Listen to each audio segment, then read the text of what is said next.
I'm just chilling out tonight, by the way, guys. Gonna watch some shit on YouTube.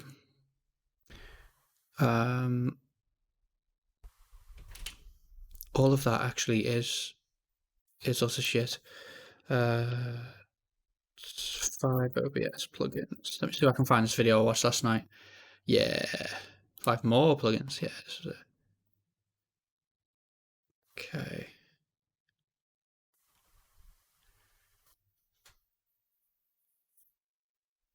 Yeah, that's what you want.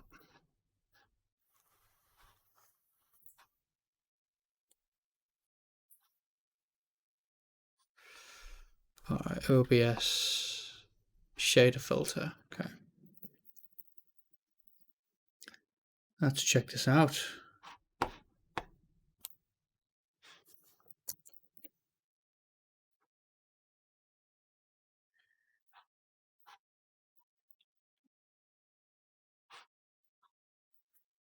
Gonna try adding this shader filter in just to see what effects I get. I'm just wondering as well, why is that?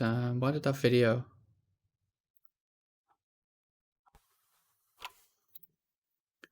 Why's that video failing?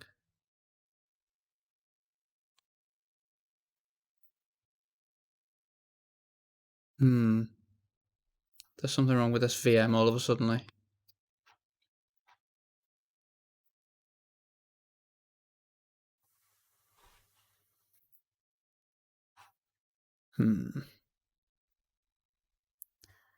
I don't like this.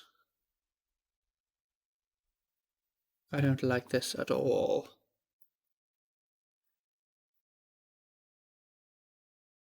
I wonder why it's just freezing like that. Connectivity is totally fine inside of the VM. Yeah. Nothing wrong with the connectivity at all. I think. 0 millisecond ping, yeah.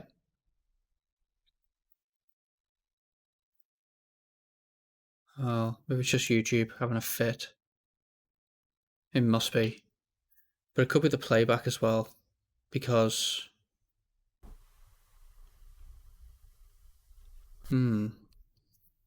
that's awful. Should be getting way more than that.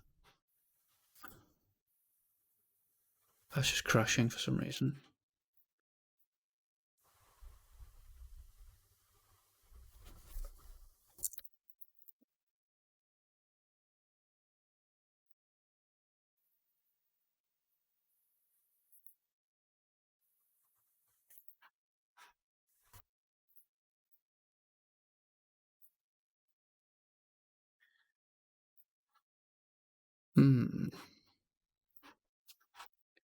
So we can fix this VM.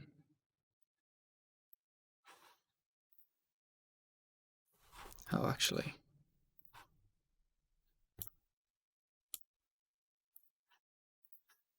Will this show me audio as well?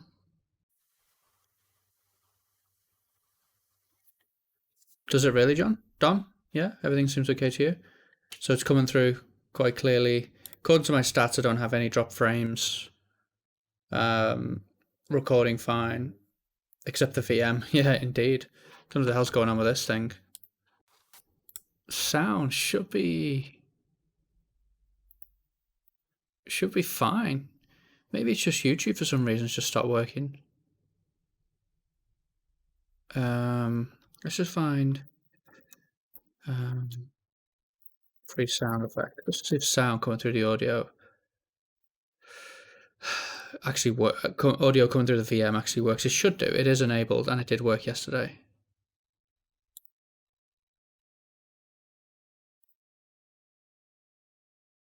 I can't hear that. I can't hear that. And that looks like that's locking up too.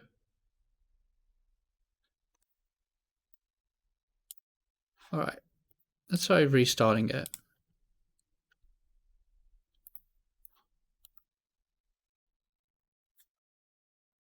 Give that a try.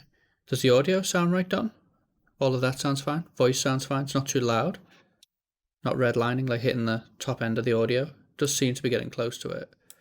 I'm gonna maybe bring it down to -5, -6, maybe.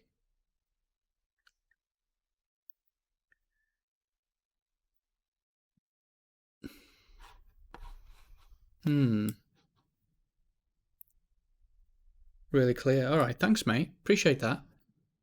By the way, I will actually be streaming. If I just, you said you're in Sweden. Well, I'll be streaming. Mondays and Wednesdays.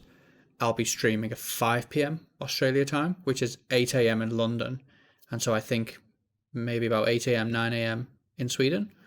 So I am available. I will be in your time, streaming in your time zone as well if you're not at work. Okay, this isn't booting anymore. That's interesting. I wonder if it's a network thing, because I've just changed the routers over. I've just upgraded my router, so I'm now wondering whether it's networking. I actually just want that to be NAT, to be honest with you.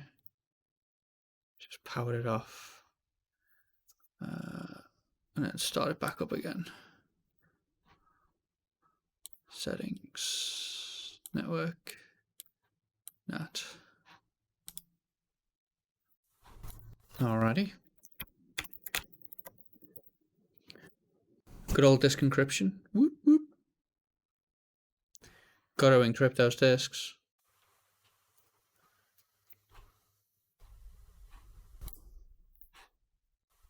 Let's see if oh, well, there's no audio out on this system, but let's just see if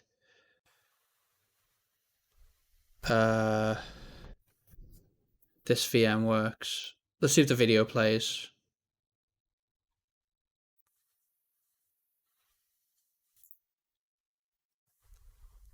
So the video plays in my other VM, but obviously you can't hear anything because I haven't got audio in this VM disabled.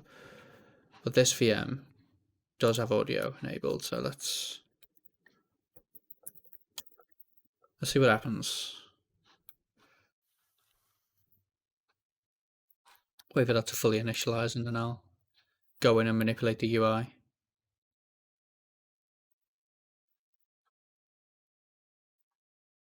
Set it to 1080 so it just fits into that area nicely up there. Yeah.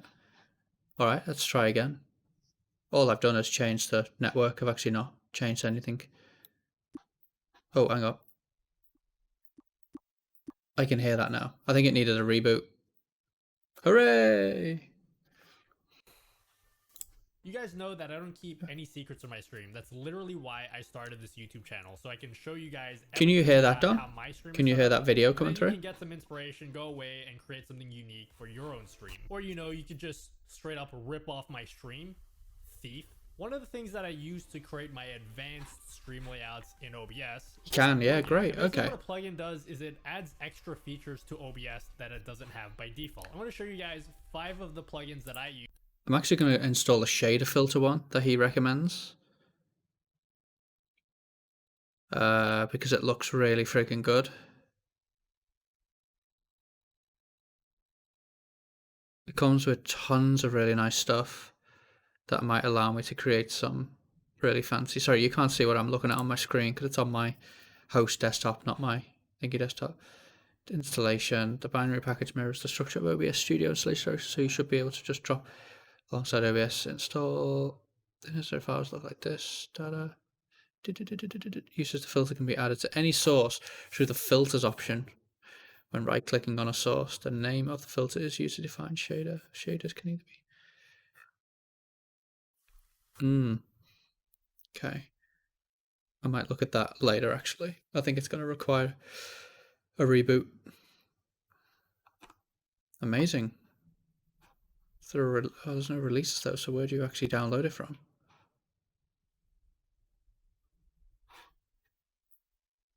Thanks for all your help, Don. Appreciate that.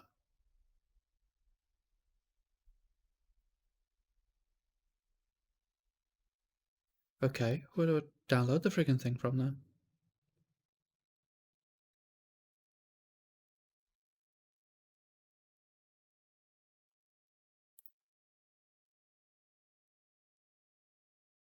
Alrighty. Oh, go to download. Ah, right, okay. Sweet. Alright, let's do something inside this VM so there's a little bit more interesting for you.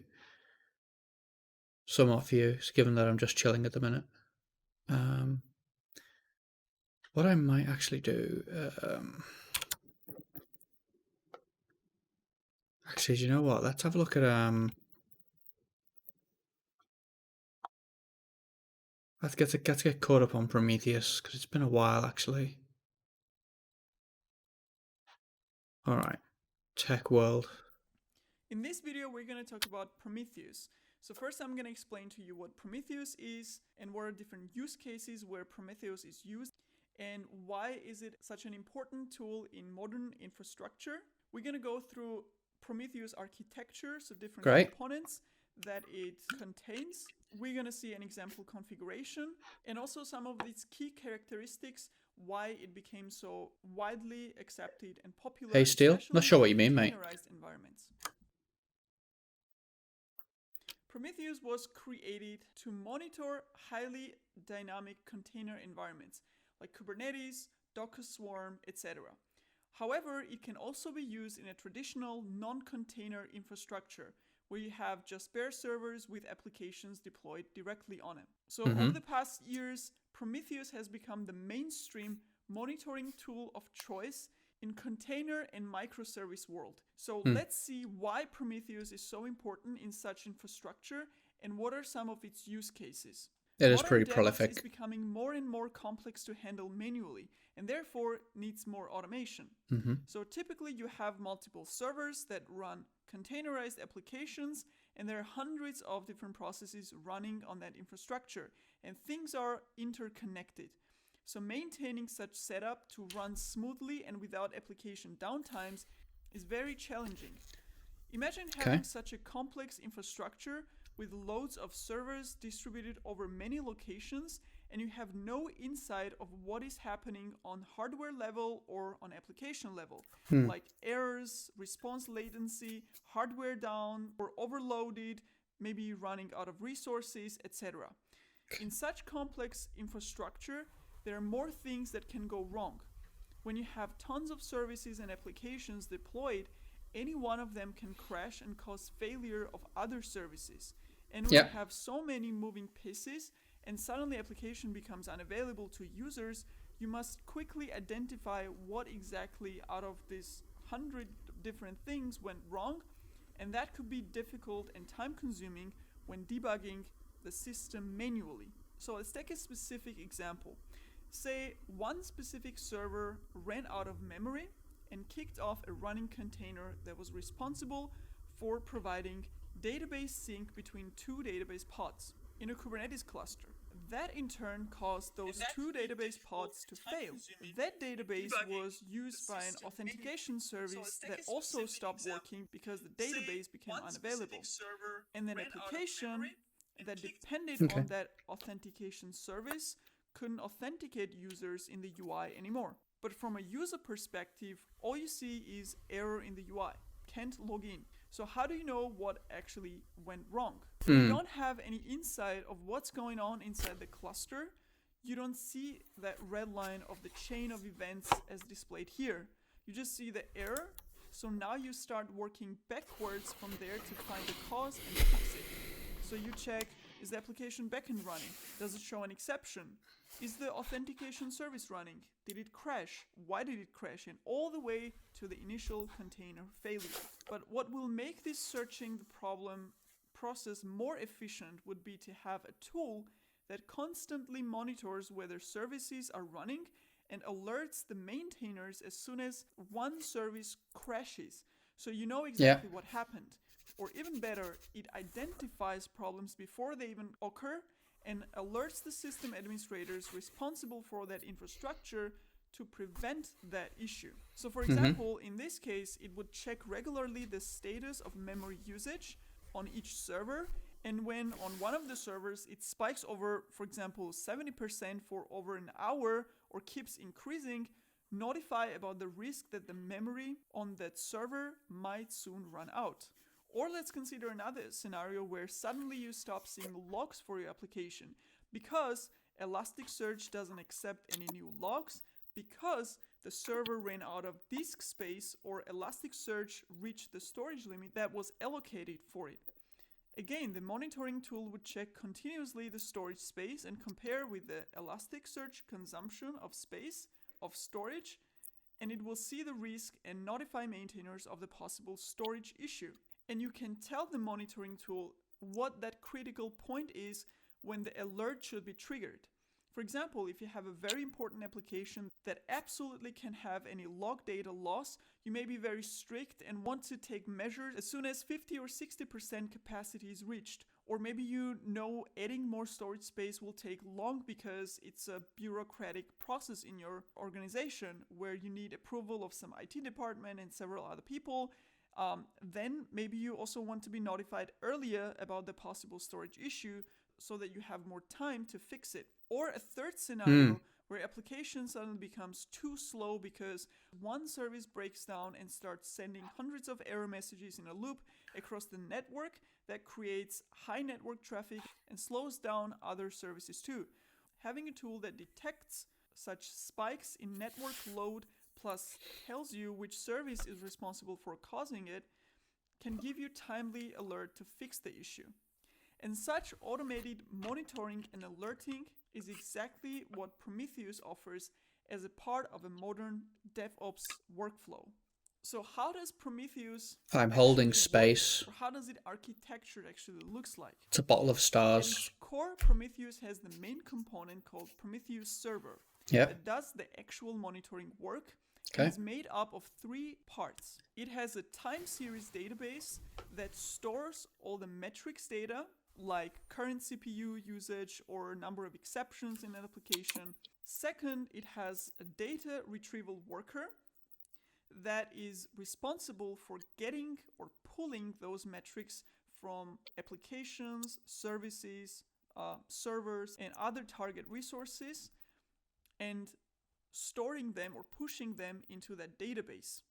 And third, it has a web server or server API that accepts queries for that stored data. And that web server component or the server API is used to display the data in a dashboard or UI, either through Prometheus dashboard or some other data visualization tool like Grafana. So the Prometheus server monitors a particular thing. And that thing could be anything. It could be an entire Linux server or Windows server. It could be a standalone Apache server, a single application or service like a database. And those things that Prometheus monitors are called targets. And each target has units of monitoring. For a Linux server target, it could be a current CPU status, its memory usage, disk space usage, etc. For an application, for example, it could be a number of exceptions, number of requests, or request duration. And that unit that you would like to monitor for a specific target is called a metric. And metrics are what gets saved into Prometheus database component. Prometheus defines human-readable text-based format for these metrics. Metrics entries or data has type and help attributes to increase its readability. So help is basically a description that just describes what the metrics is about, and type is one of 3 metrics types. For metrics about how many times something happened, like number of exceptions that application had or number of requests it has received, there is a counter type. Metric that can go both up and down is represented by a gauge. Example, what is the current value of A gauge or a CPU gauge? usage now? Or what is the current capacity I'm of pretty certain that's disk pronounced space gauge. now? That's alright. Or what is the number of concurrent requests at that given moment? And for tracking how long something took or how big, for example, the size of a request was, there is a histogram type. So now the interesting question is, how does Prometheus actually collect those metrics from the targets? Prometheus That is a good question. pulls metrics data from the targets from an HTTP endpoint, which by default is host address /metrics. And for that to work, 1, targets must expose that /metrics endpoint, and 2, data available at /metrics endpoint must be in the format that Prometheus understands. And we saw that example metrics before. Some servers are already exposing Prometheus endpoints, so you don't need extra work to gather metrics from them. But many services don't have native Prometheus endpoints, so extra component is required to do that. And this component is exporter. So exporter. My OBS stats on the stream, because I record the stream as to disk as well, is telling me that my NAS will be full in 519 hours and 44 minutes. So we might have a problem. Is basically a script or a service that fetches metrics from your target and converts them in format Prometheus understands and exposes this converted data at its own /metrics endpoint, where Prometheus can scrape them. And Prometheus has a list of exporters for different services like MySQL, Elasticsearch, Linux server, build tools, cloud platforms, and so on. I will put a link to Prometheus official documentation and exporter list as well as its repository in the description. So for example, if you want to monitor a Linux server, you can download a node exporter tar file from Prometheus repository. You can untar and execute it, and it will start converting the metrics of the server and making them scrapable at its own /metrics endpoint. And then you can go and configure Prometheus to scrape that endpoint. And these exporters are also available as Docker images.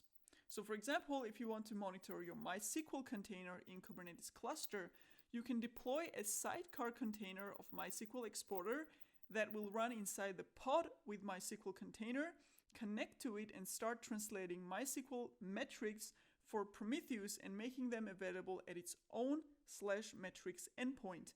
And again, once you add MySQL exporter endpoint to Prometheus configuration, Prometheus will start collecting those metrics and saving them in its database. Okay, What about that's really good. That's quite an interesting architecture, Let's say actually. you want to see how many requests your application is Knock getting down at that different microphone times, audio a bit. or Jesus. how many exceptions are occurring, how many server resources your application is using, etc. For this use case, there are Prometheus client libraries for different languages like Node.js, Java, etc. Using these libraries, you can expose the /metrics scraping endpoint in your application and provide different metrics that are relevant for you on that endpoint. And this is a pretty convenient way for the infrastructure team to tell developers, emit metrics that are relevant to you, and we'll collect and monitor them in our infrastructure. And I will also link the list of client libraries Prometheus supports, where you can see the documentation of how to use them. So I mentioned that Prometheus pulls this data from endpoints, and that's actually an important characteristic of Prometheus. And let's see why. Most monitoring systems like Amazon CloudWatch or New Relic, etc. use a push system, meaning applications and servers are responsible for pushing their metric data to a centralized collection platform of that monitoring tool. So when you're working with many microservices and you have each service pushing their metrics to the monitoring system, it creates a high load of traffic within your infrastructure, and your monitoring can actually become your bottleneck. So you have monitoring, which is great, but you pay the price of overloading your infrastructure with constant push requests from all the services, and thus flooding the network. Plus, you also have to install daemons on each of these targets to push the metrics to monitoring server, while Prometheus requires just a scraping endpoint.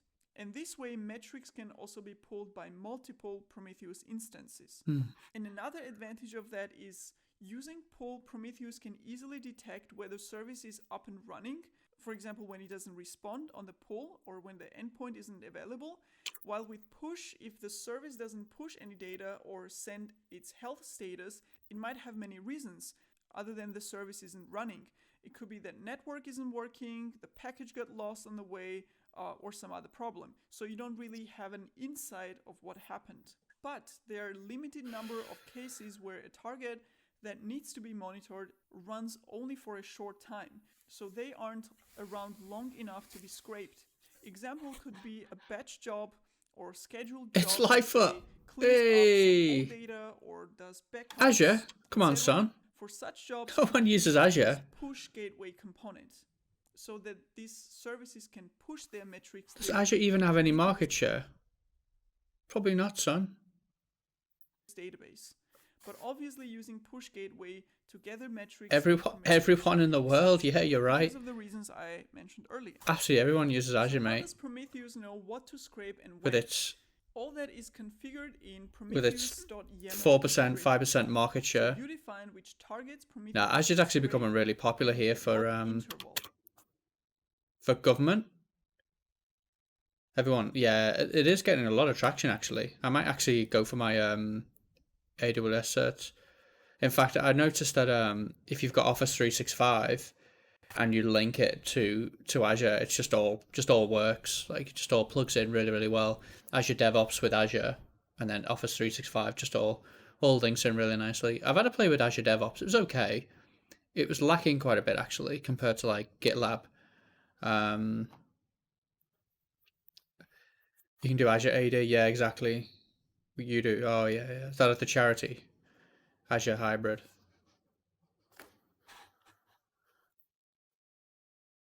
Just trying to see how do I.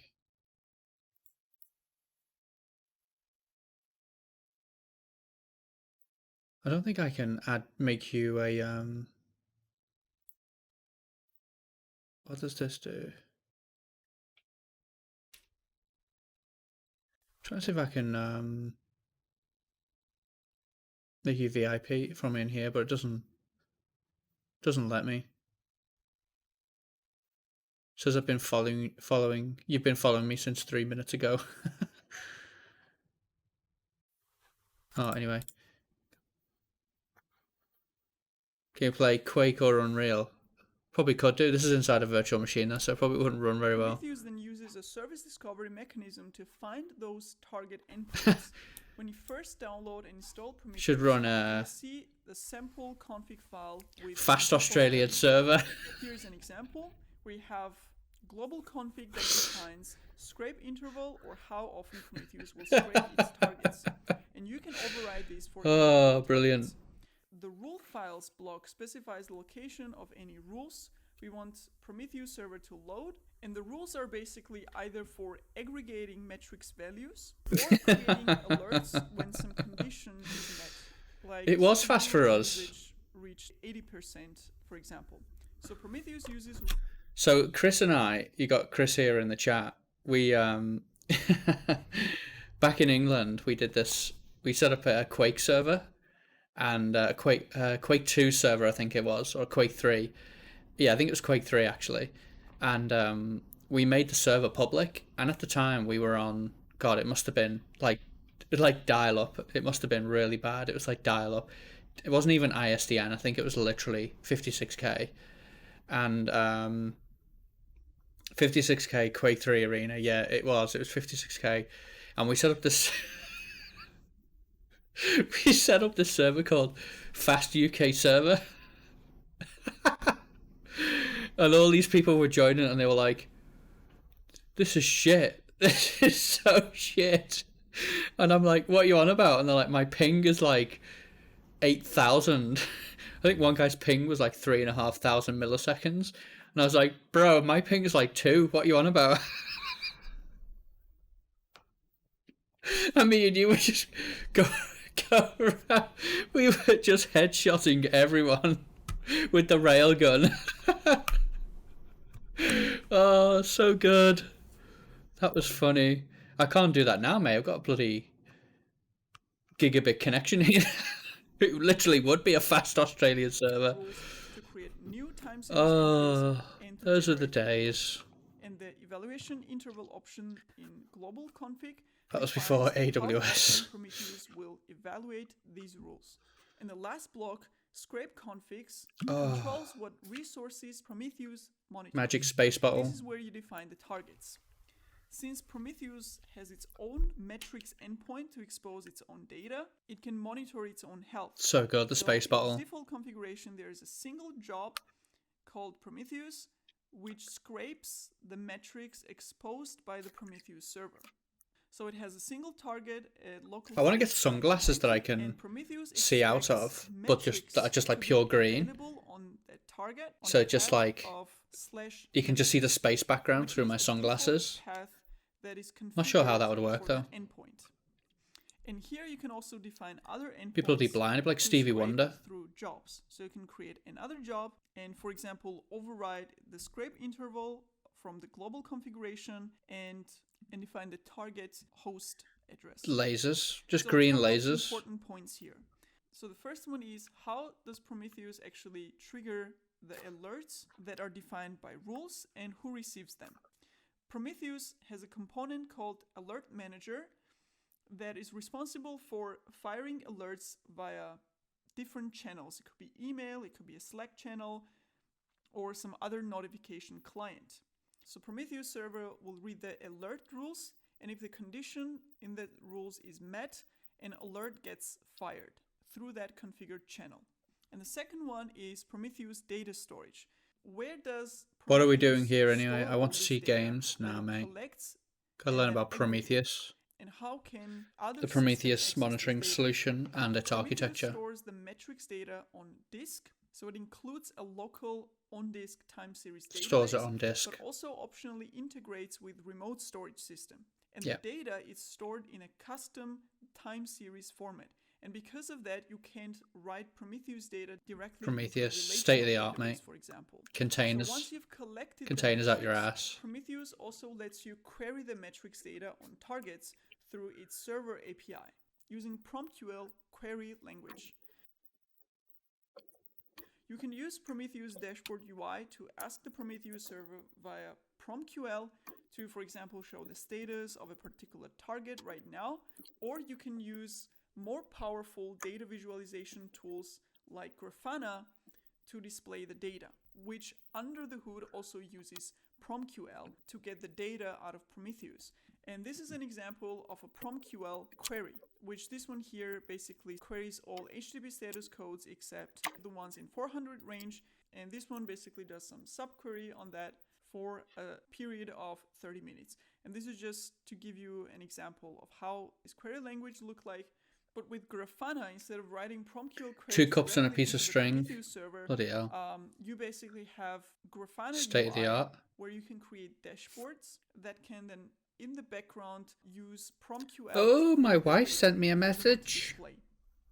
Now, concerning PromQL, the Prometheus configuration in Grafana UI, I have to say from my personal experience that configuring Prometheus YAML file to scrape different targets and then creating all those dashboards to Don't display deport me, mate. meaningful They need me to fix their data infrastructure out of the problems here. scraped metrics can actually be pretty complex, and it's also not very well documented. So there is some steep learning curve to learning how Back to the correctly UK? configure Nah. Prometheus and how to then query. Probably end up the dying of collected COVID if I go back metrics to the data UK. to create dashboards. So I will make a separate video where I configure Prometheus to monitor Kubernetes services to show some of the practical examples. And the final point is an important characteristic of Prometheus. It's the final that point. It is designed to be reliable even when other systems have an outage, so that you can diagnose the problems and fix them. So each Prometheus server is standalone and self-containing, meaning it doesn't depend on network storage or other remote services. It's meant to work when other parts of the infrastructure are broken, and you don't need to set up extensive infrastructure to use it, which of course is a great thing. However, it also has disadvantage that Prometheus can be difficult to scale. So when you have hundreds of servers, you might want to have multiple Prometheus servers that somewhere aggregate all this metrics data, and configuring that and scaling Prometheus in that way can actually be very difficult because of these characteristics. So while using a single node is less complex and you can get started very easily, it puts a limit on the number of metrics that can be monitored by Prometheus.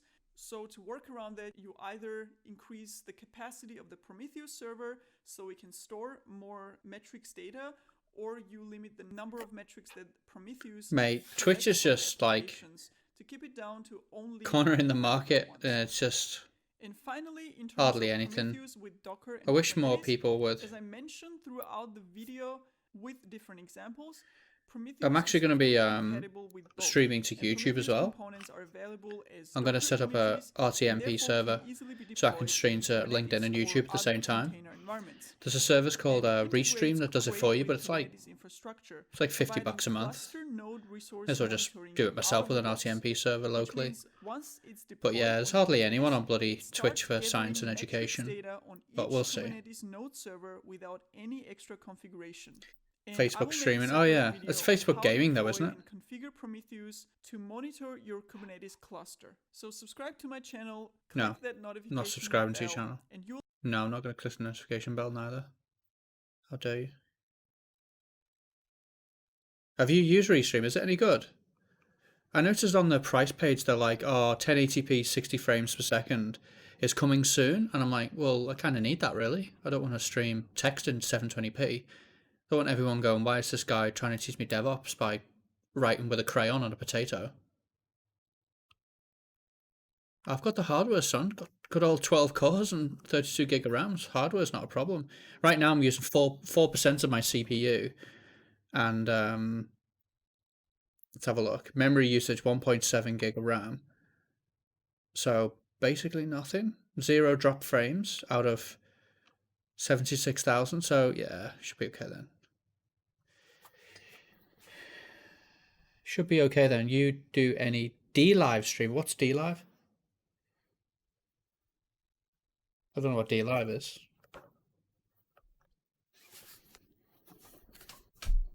You just made that up, DLive. You just made up your own system. Ha ha ha ha ha ha ha. I'm going to have to find you now, you tit.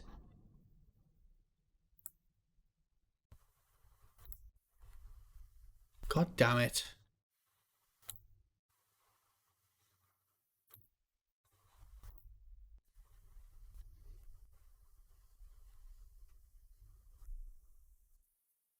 I deleted all of your messages as well. It's the moderator. Did you try and post a link? Like some kind of clown? Like, who even posts links to Twitch streams? Alright, let's go to Stream Elements. But you should join my Discord, shouldn't you? Fool!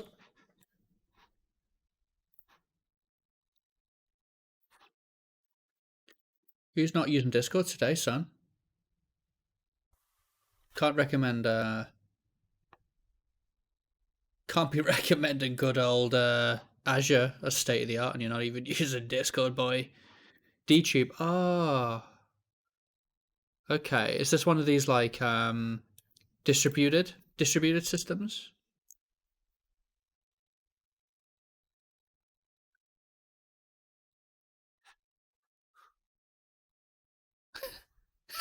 Stream Elements got timed out. Got timed you out again. You're such a noob. Oh, it's untime you out. I can permit you to like post, but it doesn't let me. Oh, fuck's sake. Let me see if I can just gotta log into Stream Elements. Let me get into Stream Elements.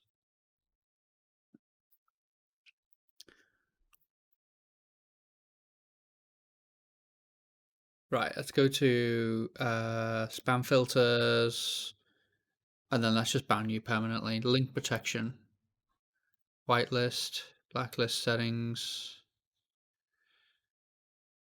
exclude group subscribers, regulars, VIP, but I can't make you.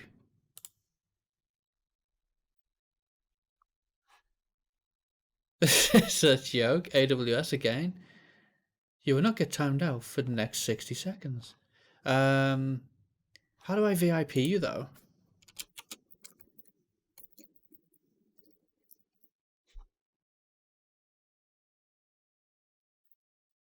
I don't think that works. Does that do anything? I've not set up Stream Elements at all. Chat commands. What does this do? Let's have a look. Able accept account age, bet, cancel. What the fuck? Oh, okay. Contest.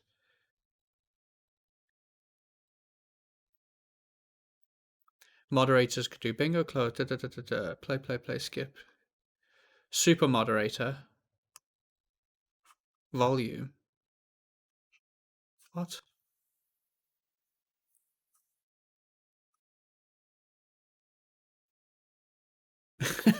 This just isn't working at all.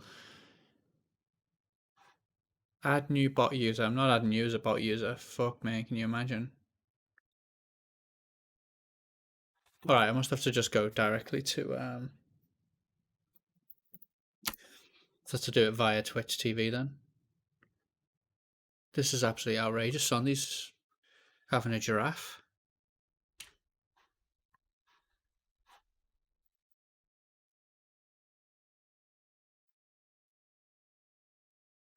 Cancel request. What does that mean? Block, purport, whisper.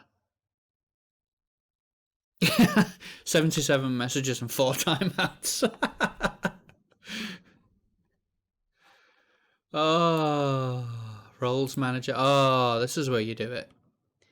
This is where you do it.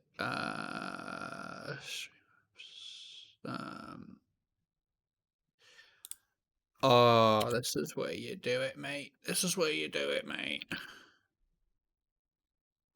There you are, mate. Just give you that. Give you that VIP role there, kid. Now go to stream elements. Go to spam filters.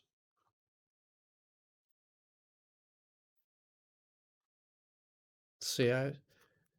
Boom. I might host you on my channel. 4 viewers now. Oh, mate. So you're a VIP now, and I've changed the bot to allow you to post, so do you want to take a risk and post the link? Risk it for a biscuit, mate. Oh, don't have my pretzel music going. No wonder it was so quiet. Give me that music, baby.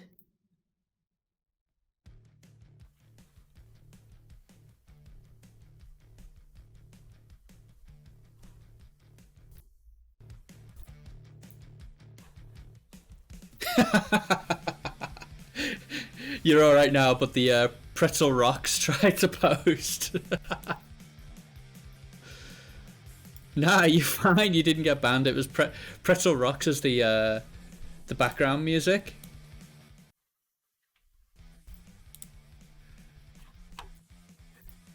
So pretzel rocks is actually pretty good. So it's YouTube and Twitch music that you can use that's safe. It doesn't get like DMCA'd. But the free version posts like a pretzel link every now and then. Goes, oh, look at this song that's playing, and unless you pay, you got to accept that. But the bot just comes in and just slaps away pretzel rocks.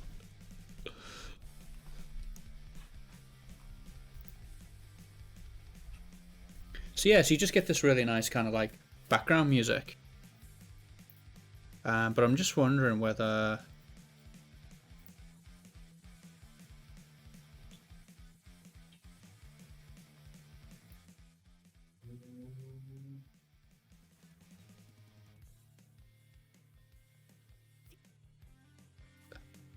I just feel that's just a tad. That's not bad.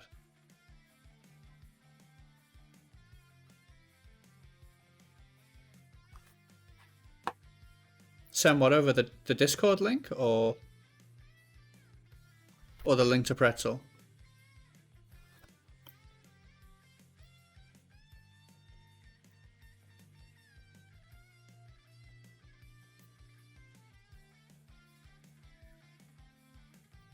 I think it's just Pretzel. I think it's that. Yeah, pretzel.rocks. And it's like, if you want to pay for it as well, it's like $5 a month. Fuck all, really. Like the rock section's got thousands of tracks.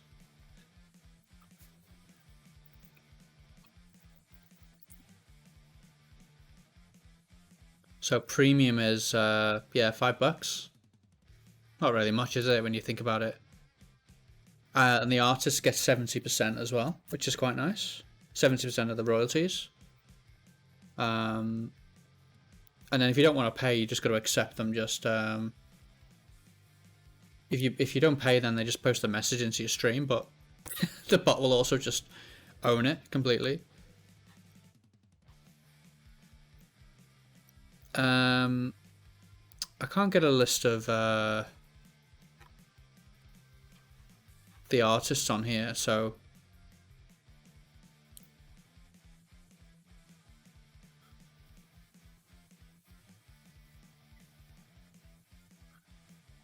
but I think the rock.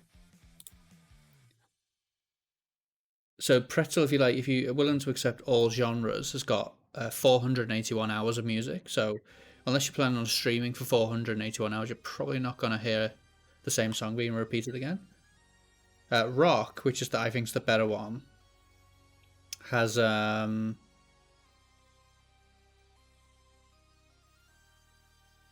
Pretzel got timed out again. Lol. It should actually be immune, Pretzel.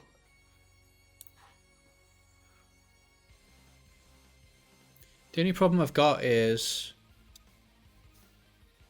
I can't see what link it's trying to send, so I can't.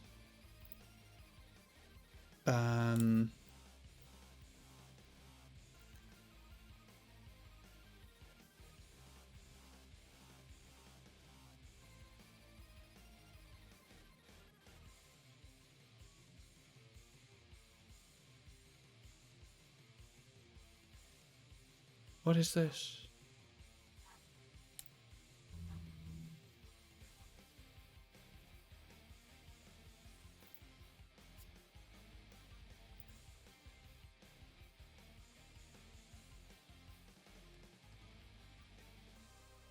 Wonder if I add Pretzel Rocks, it'll stop getting its little ass smashed everywhere.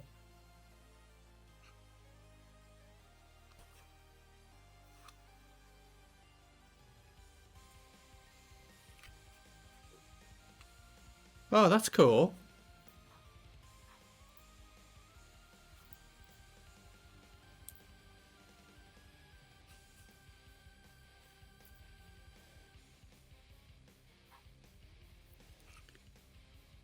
That's pretty cool.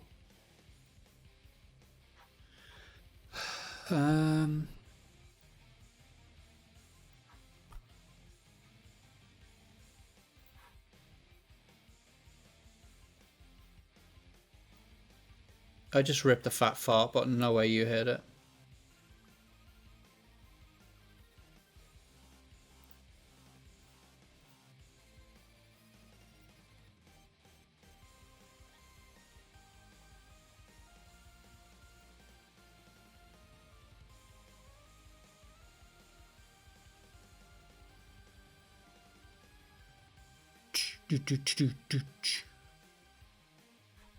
How do I even actually use this? What does session data preview it?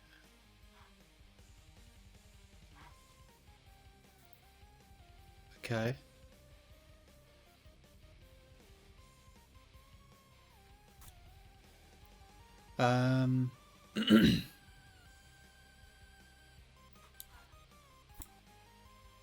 How fucking big is this canvas? I'm playing around with the copy to clipboard.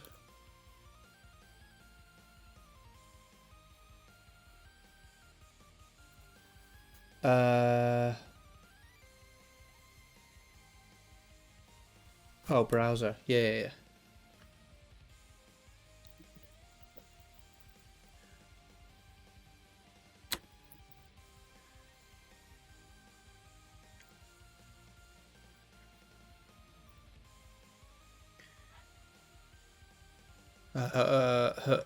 Okay.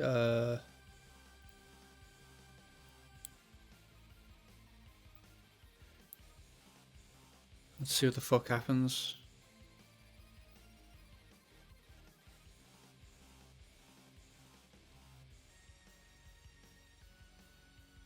Okay.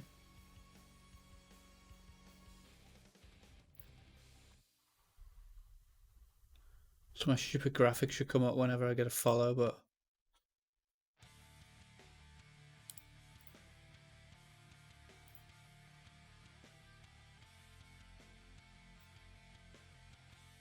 Oh, that looks really good, mate.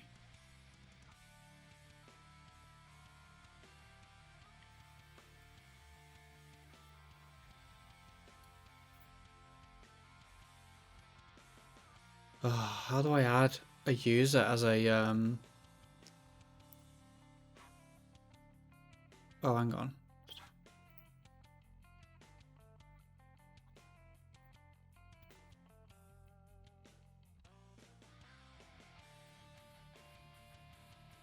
Okay.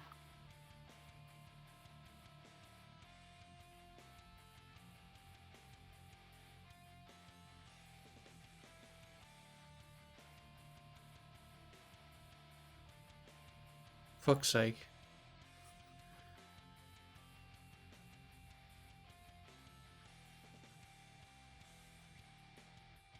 Well, I don't know how to make it so that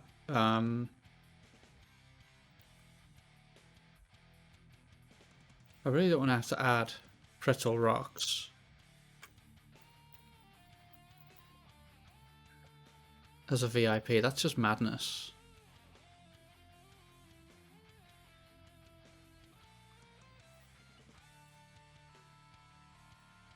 Why not?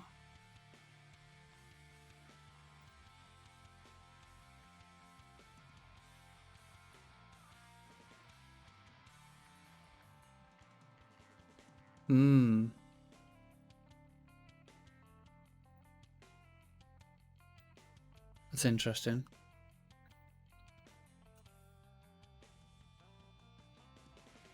Studio layouts. Well, I'm using Stream Elements. So you go into Stream Elements and you use their live overlay editor. I just can't remember how you actually...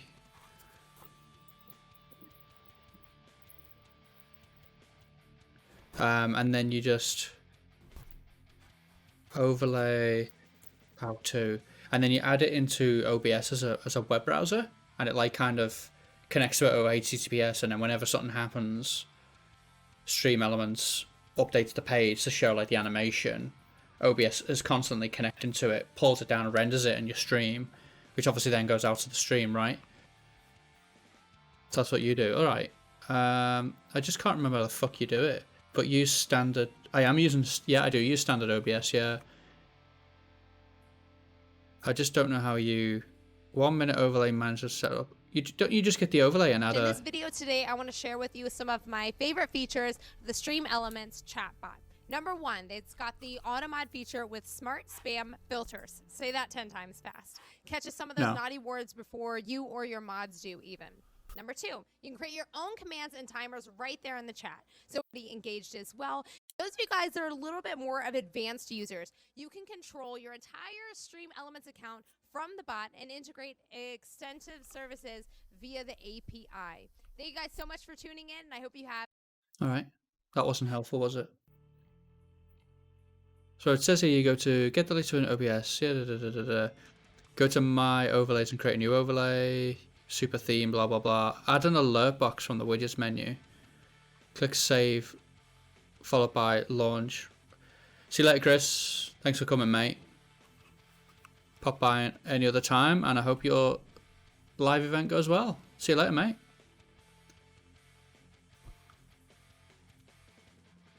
Browser source. Paste URL. Insert. Maybe I got that wrong.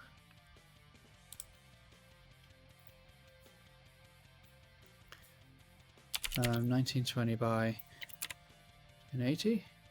Mark with V. Shut down source when not visible. Okay. Click OK, and that's it. Good to go. Really?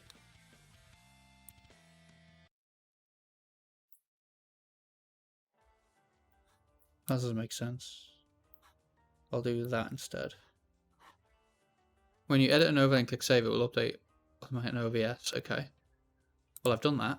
So let's edit this. Poor bloody pretzel rocks. I can't prevent it from being kicked in the teeth.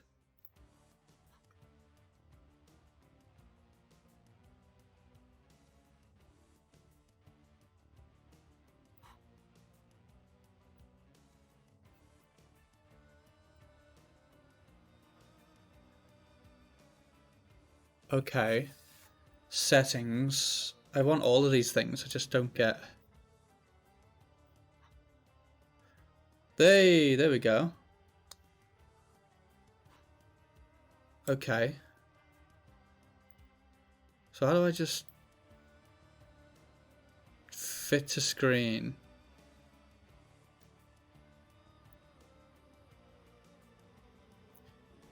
The whole screen size just seems a bit big. Like if I put that in the bottom right corner there.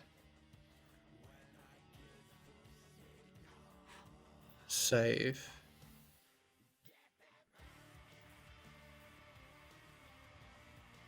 That seems like that's gone way off the screen to me.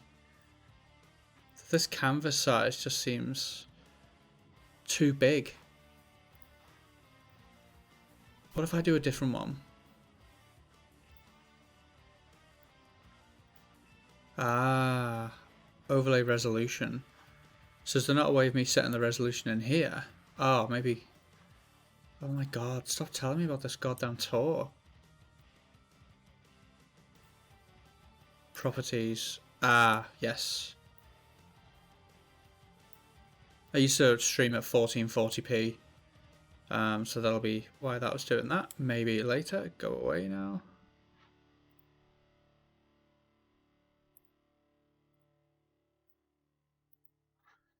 Yep. Where are we? Where is it?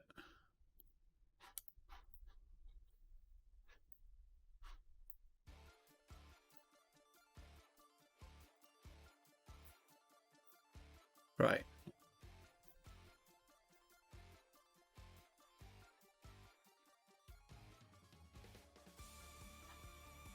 Or pretzel rocks. There's now I can do for you, buddy.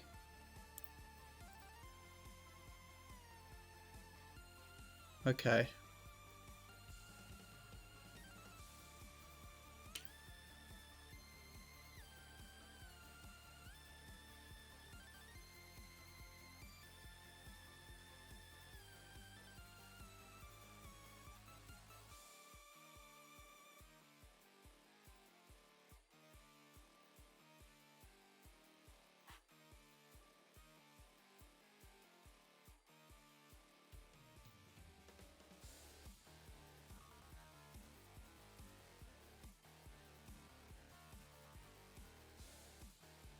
Yeah.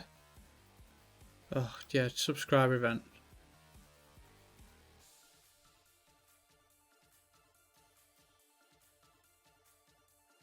What do you mean?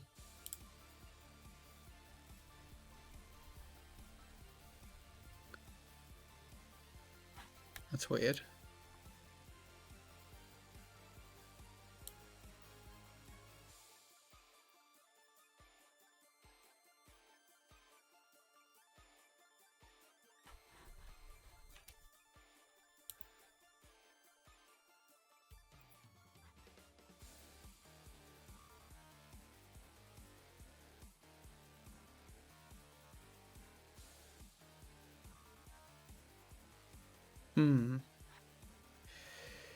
I have a workaround. I do 2 individual reviews of the code at least a couple of days apart when it's related to model reviews of the app.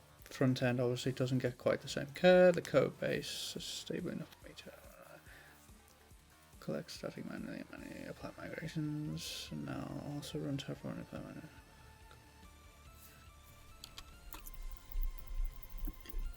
manually.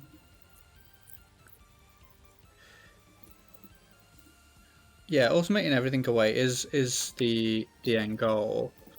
But you know, when you're a solo player, then you can get away with doing some things manually.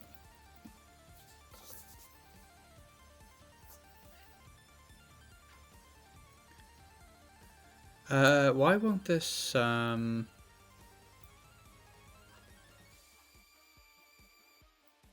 if I emulate someone? Oh, there we go.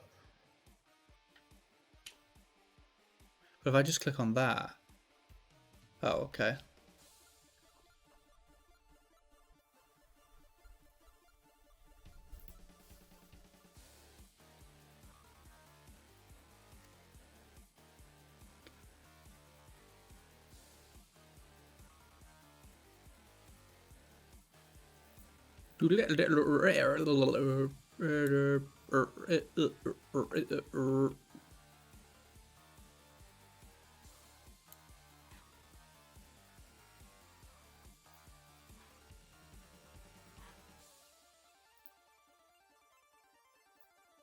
Text settings.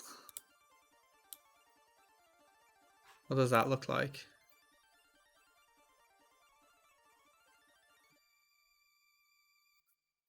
Oh, okay.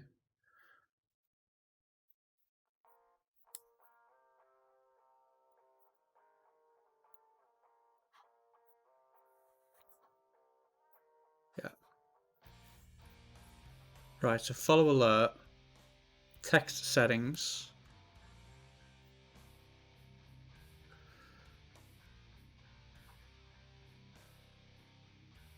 Ah.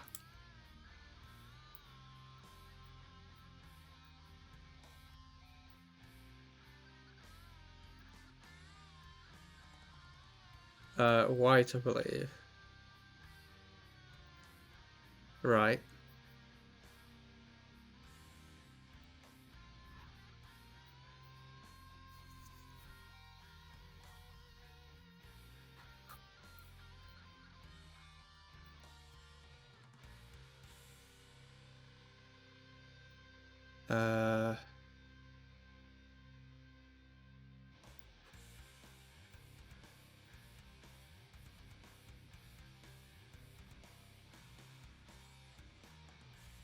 Do I use Docker?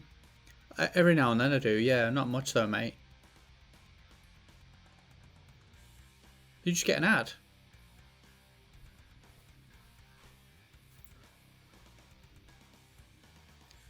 Oh, that's what I wanted to do. That's what I wanted to do. I didn't want these silly pop-up things. I actually just wanted a bar along the bottom. Because it don't substitute. Oh, yeah, sorry, mate.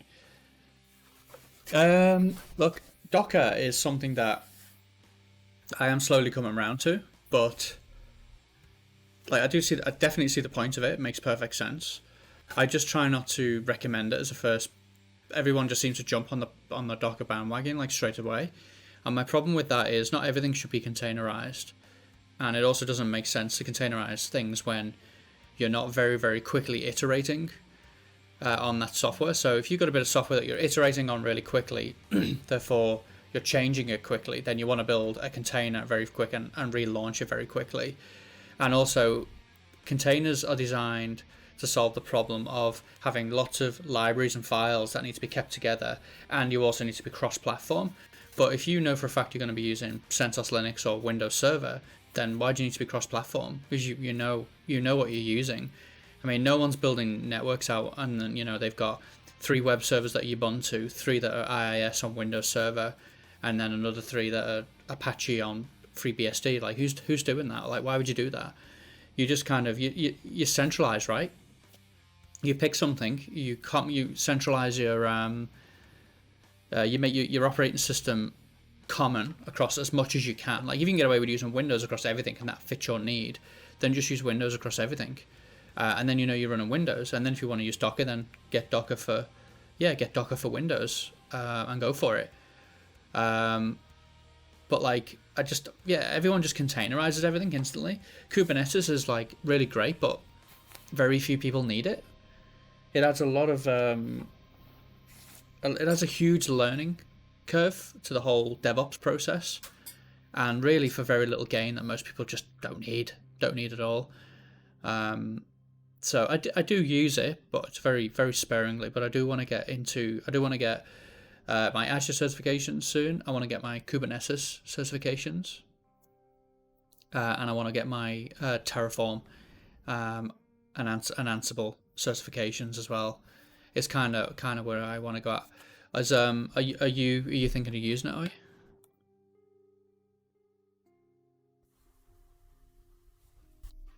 you?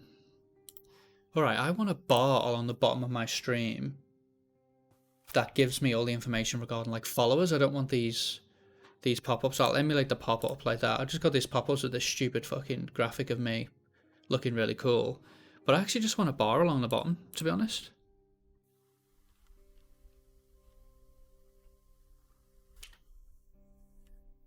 I'm gonna look at that D-tube that you recommended as well, mate. The name D-tube doesn't really inspire much, though, does it? It makes me think like Dick Tube or something.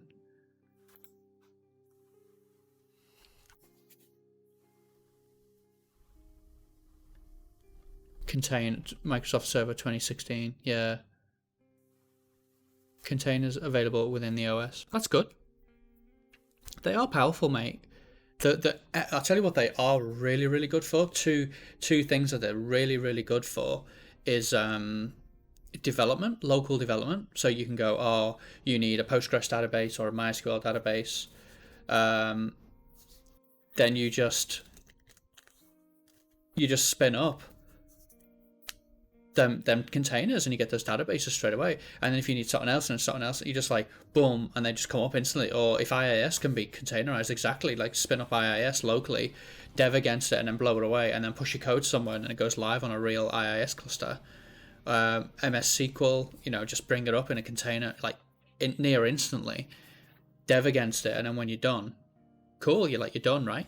And another thing is CI/CD as well. It's very good for CI/CD. So I remember I did a CI/CD pipeline for some devs that needed their app to be tested against lots of different library types, and so Docker was great for that.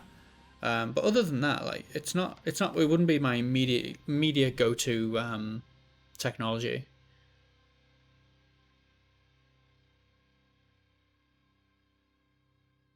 Oh, Domino's Tuesdays, yeah, like they used so they had physical hardware on the back. This was years ago now, but they had physical hardware on the back end dedicated for literally Monday, Wednesday, Thursday, Friday, Saturday, Sunday. And then on Tuesdays, because they did 2 for Tuesdays, and they sold something like 5.5 million pizzas or something in that day. As soon as it hit at midnight on Monday, obviously first thing Tuesday morning, people were just like pizzas. And then especially when you got then into the evening as well, people coming home from work just like, oh, 2 for Tuesday, we got a pizza each. They were just then buying pizzas then as well. What they did was Rackspace had cloud offerings, virtual machines. They scaled the VMs at the front, on the web nodes at the front, to compensate for the traffic. And then when it went to like early hours in the morning Wednesday, they scaled it back down again. Perfect. Yeah, it is. Like it's just like it was actually a bit more difficult back in the day, but now it's not.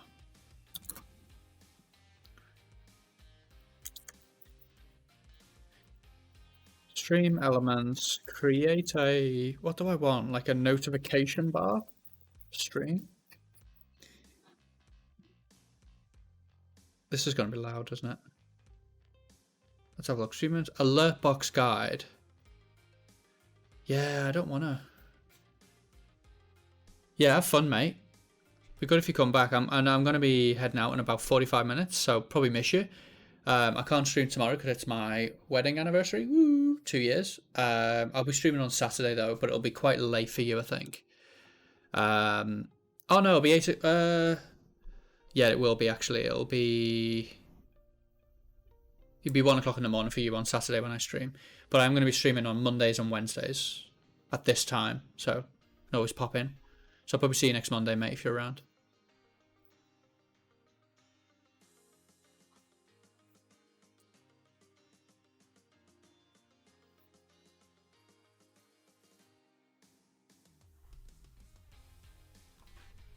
Alright, let's solve this.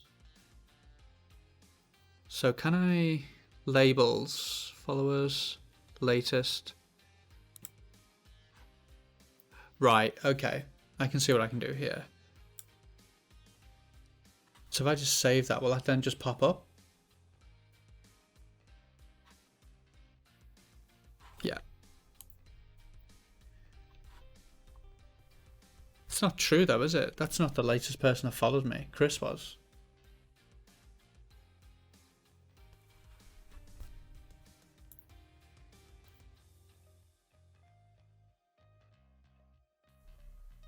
Okay.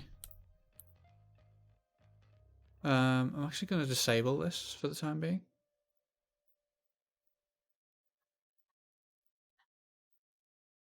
So nothing should happen now when... Oh, okay. Save. Yeah, great. But why isn't that actually telling the truth though? Oh my god, pretzel.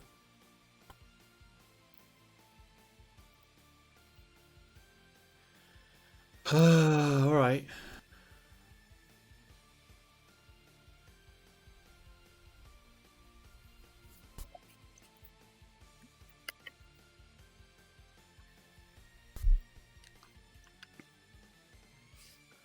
Let's get pretzel paid for. So it stops getting its ass handed to it.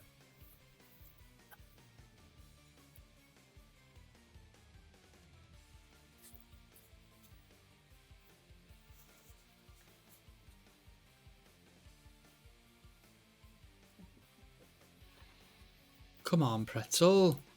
Jesus Christ.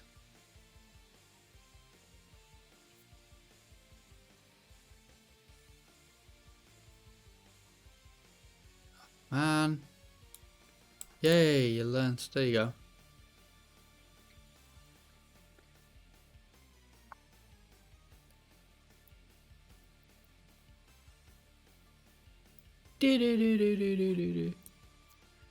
Alright.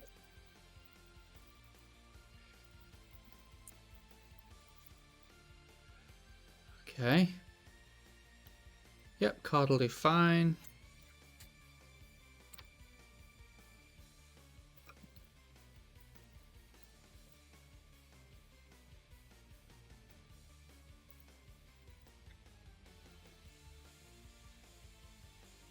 Alright, go. Take my money.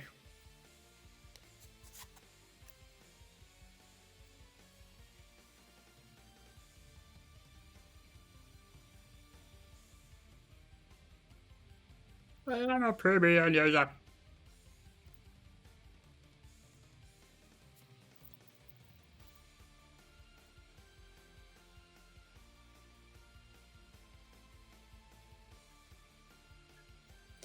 Alright, so that should allow me now.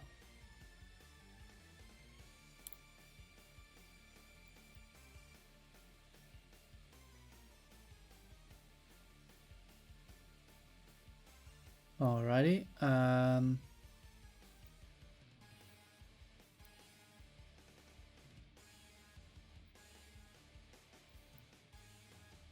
Why is premium? Let's kill pretzel and bring pretzel back.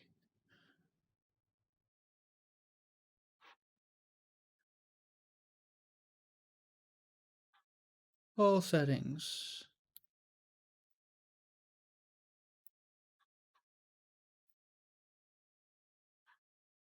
Alright, there we go.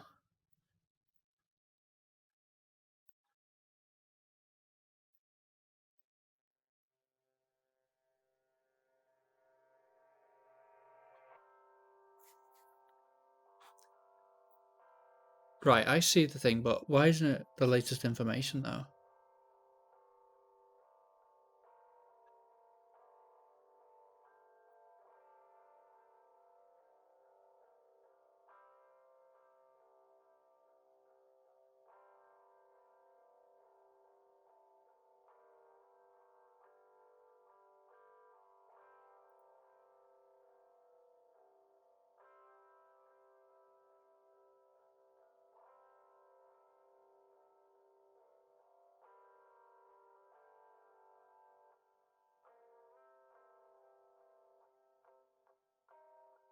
Yes, just reset everything.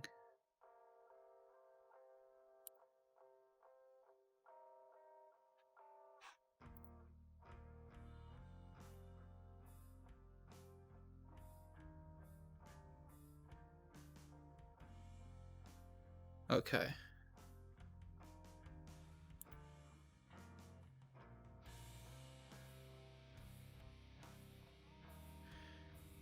Right, alright.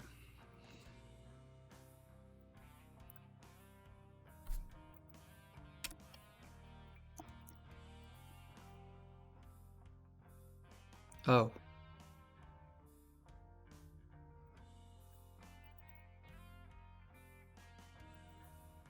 Yes.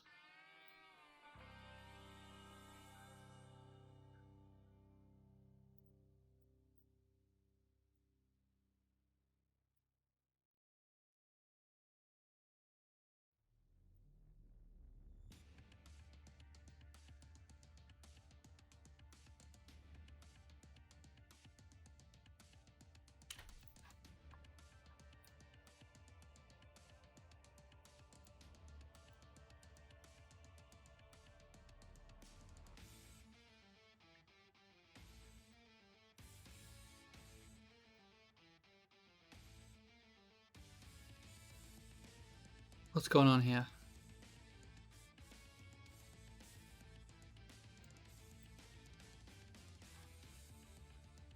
Oh, I don't know what that has in it, but it can go away.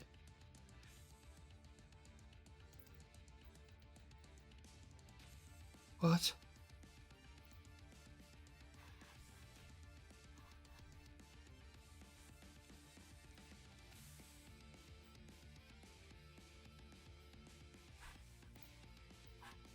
Cool, I'm really confused. Why can't I just...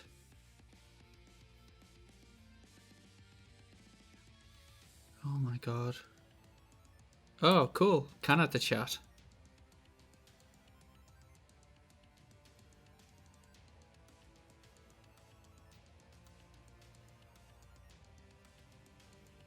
Alright, well then, if I get the logo, shrink it down a bit, bring it up here.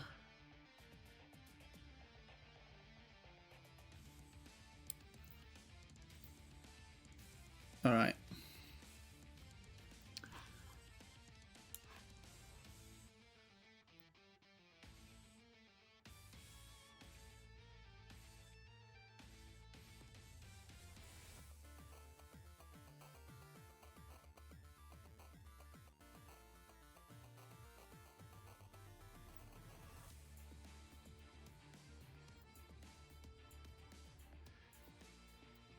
Ooh, nearly.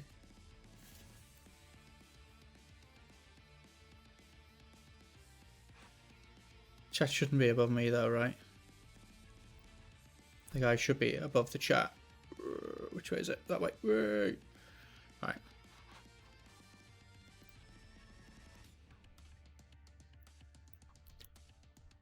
Bring it down a couple of pixels there. Maybe take it in just a bit further.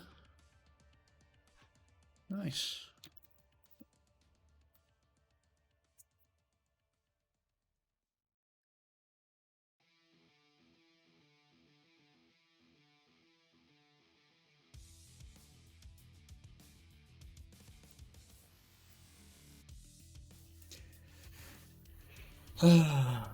Alright. Fuck me, I just shook everything. Right, how do I get this add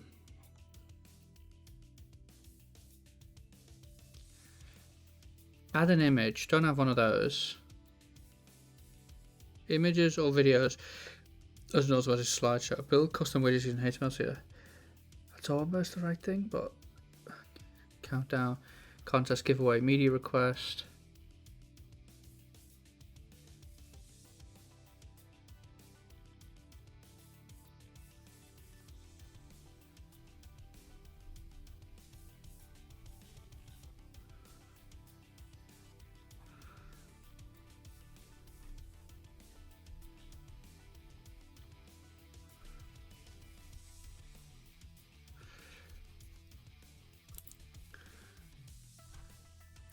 What if, excuse me,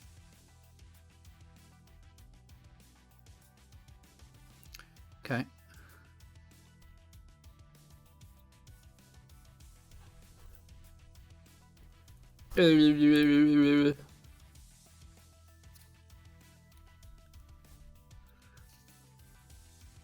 no, it's not an option.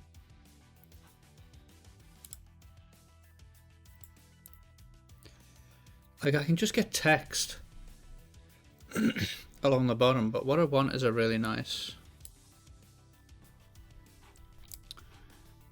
What happens if... Okay, let me add an image. Okay. Auto scale... okay. Alright, they're the only images I've got up there at the moment. Variable clan member. How's it going, mate? The stream's a little boring at the minute, mate, because I'm just basically playing around with my stream element stuff, so I do apologise. I'm basically just trying to get shit working, to be honest with you.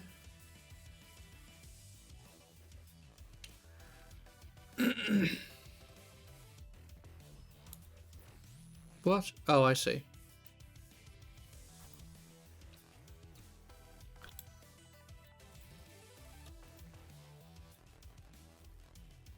What's checker? What do you mean? Oh, I see. How you doing, Variable? You good?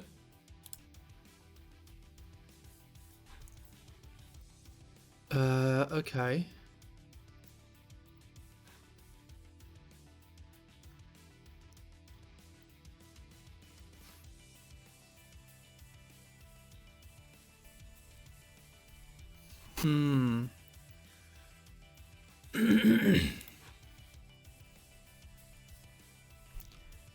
Alright, well, I guess it makes sense for me to just create an image then in Photoshop.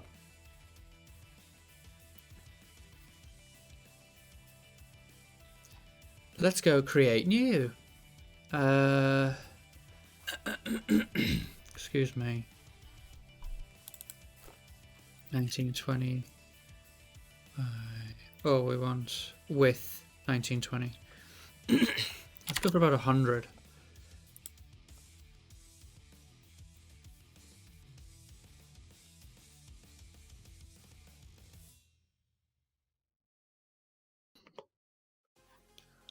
That'll be too high. New. I think 30 is 35. All right.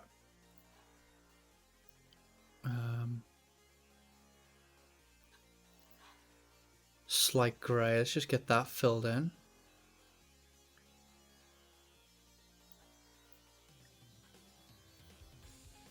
All right. Let's pop it in downloads. Let's just put it in stream, elements, bottom, banner. And then let's upload that.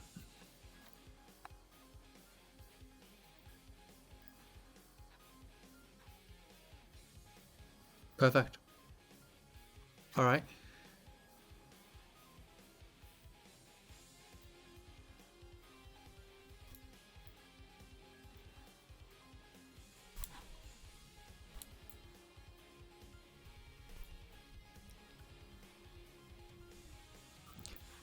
Okay.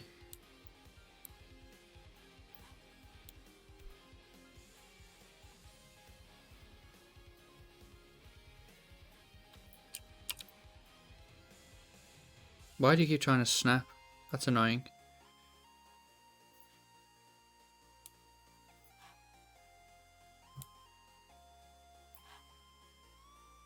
Alright, well, that's somewhat got me what I want.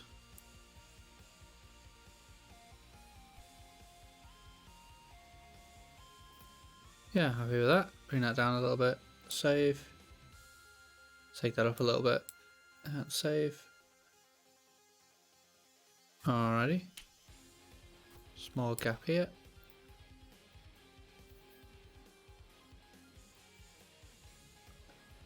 Alright. Let's just go to layers.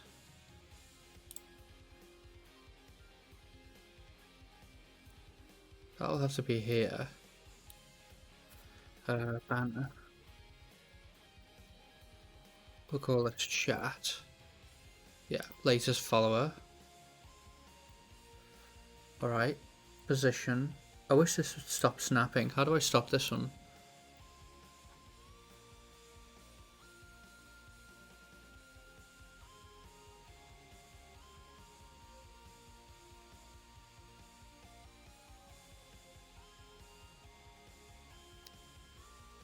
How do I stop the whole thing from wanting to snap? Because it's really annoying.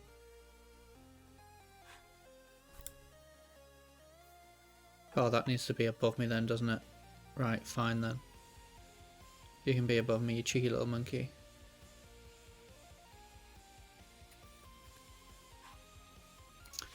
Okay.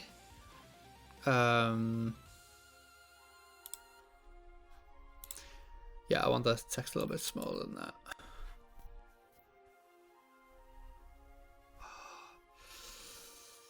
Why do you have to snap? Please stop.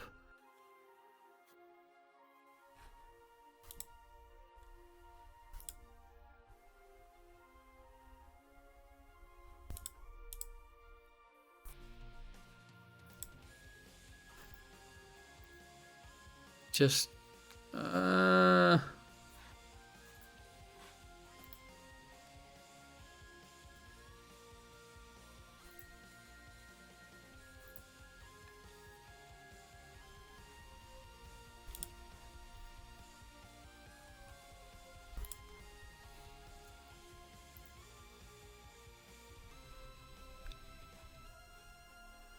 my god.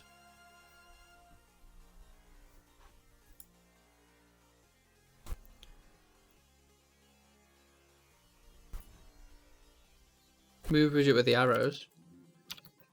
Oh. Oh. For fuck's sake. That's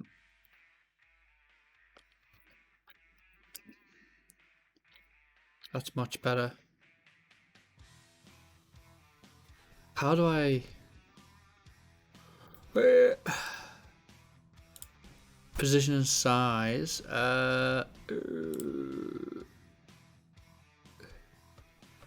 What if I emulate a follow event?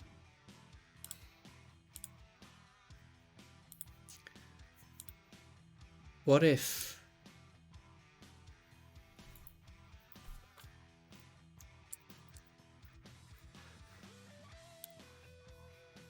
That's gone too low now. Oh, I see why. The follow events were going through.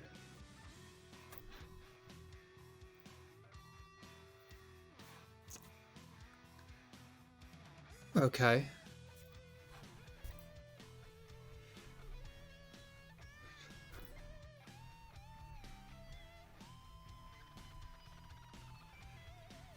Aren't they the same thing? The latest and the new subscriber and the latest subscriber, aren't they the same thing? Wow. Wow, wow, wow. So, IBM White 15. IBM Plex Mono White 15 with no shadow because it looks lame. Looks lame. Ooh.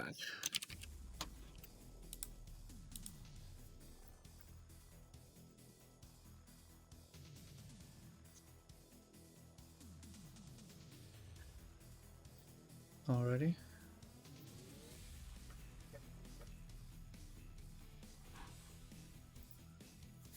What, these are the labels?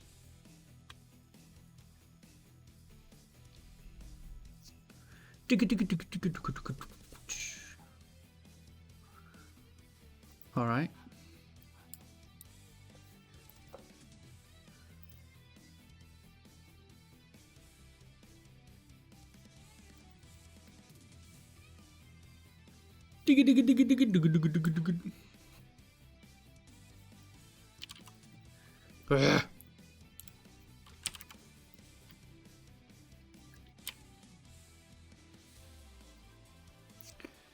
Alright, emulate a cheer event for 1000.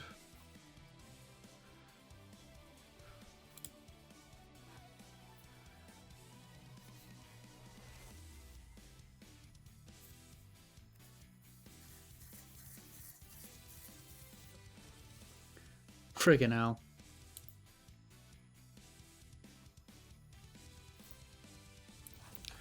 Alright. Let's have a look at this DTube.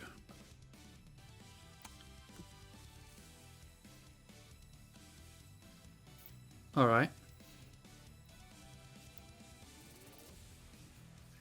Can you stream to it though?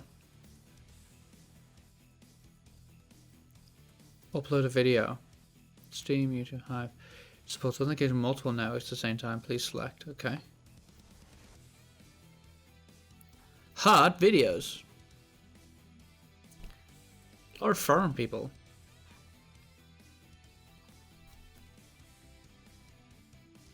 Like a lot of foreign videos, right?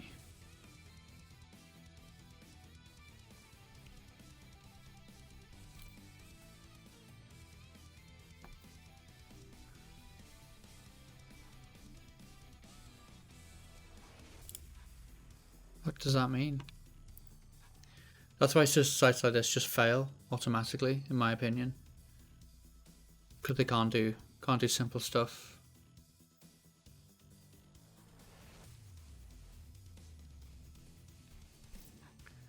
This will be an interesting watch. Eventually.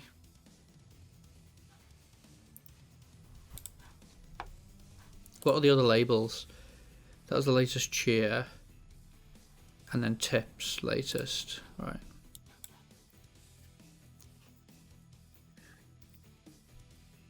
Yeah. Yeah. Yeah. And then a tip event. Let's just simulate that. Alright.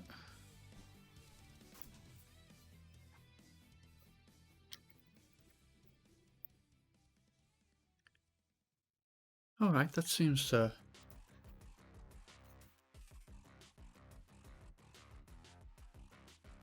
I wonder if you can get a custom label.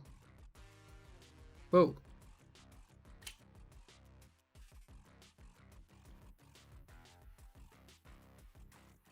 Which tune is playing via request? Let's see if I can do a media request. Ah, that's a shame.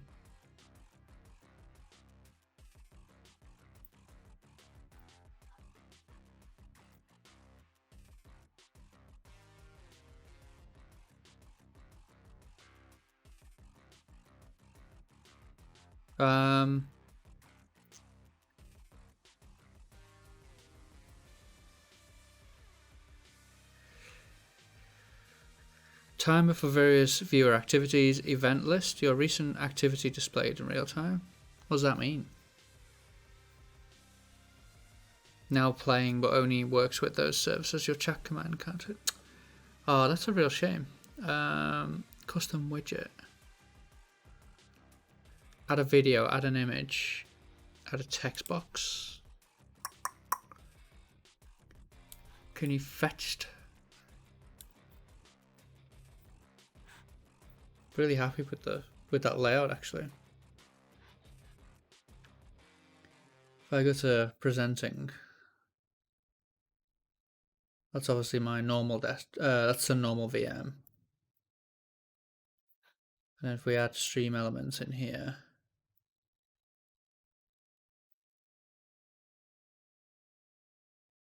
we're gonna need a different. Oh, you know what? Just get rid of the chat actually.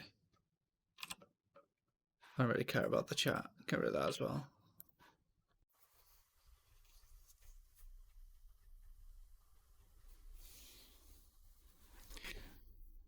Alright, see if we can get this somewhat pixel perfect.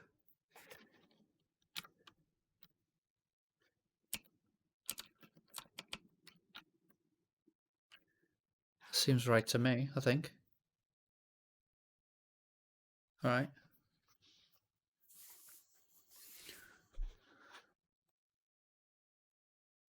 Programming needs it as well.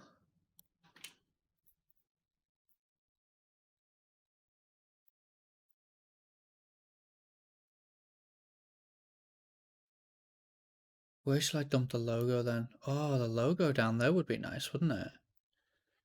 Because I'll be kind of here like that. Oh,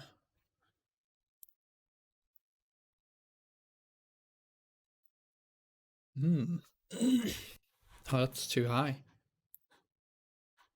Oh, no. There we go. Then the logo is going to be oh, whatever.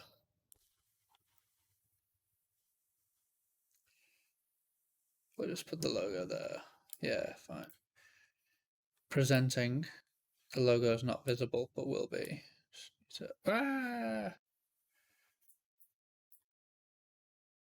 God damn it. There we go. Alright, chill. Logo's up there.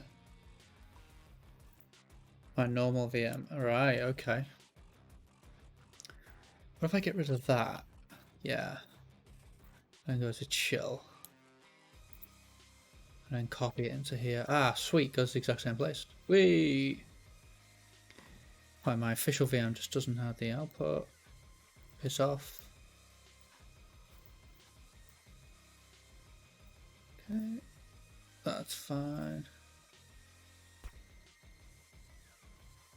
Oh, does it have a label for how long I've been live for? Event list, now playing bot counter, train count, event list, hosts.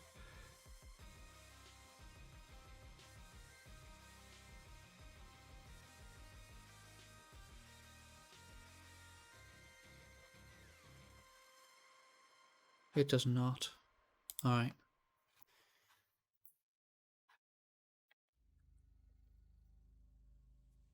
I can probably actually get the now playing thing myself directly from Pretzel.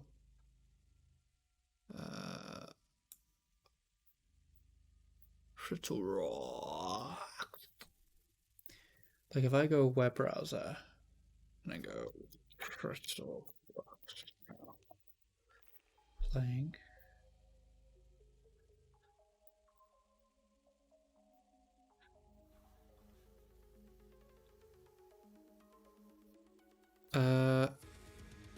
What?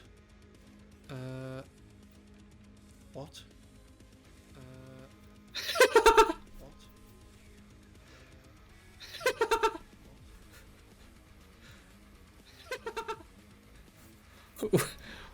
What is the point in that pretzel? Like that doesn't serve any purpose whatsoever. What's the point in that pretzel? Like that doesn't serve any purpose whatsoever. What's the point in that pretzel? Like that doesn't serve any purpose whatsoever. What's the point in that pretzel?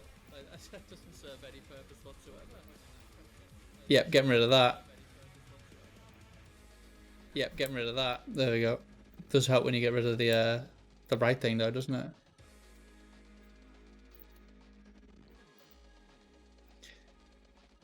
There we go. What was the point in that at all?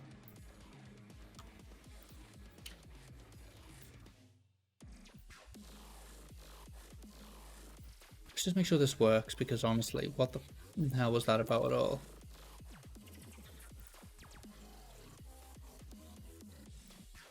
That's completely pointless. It's not normal at all. It happened in 2 minutes. Doesn't make sense.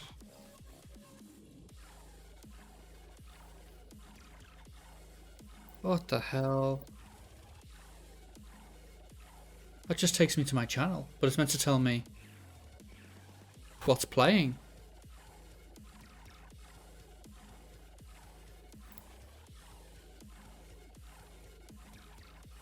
What the hell? Just mental.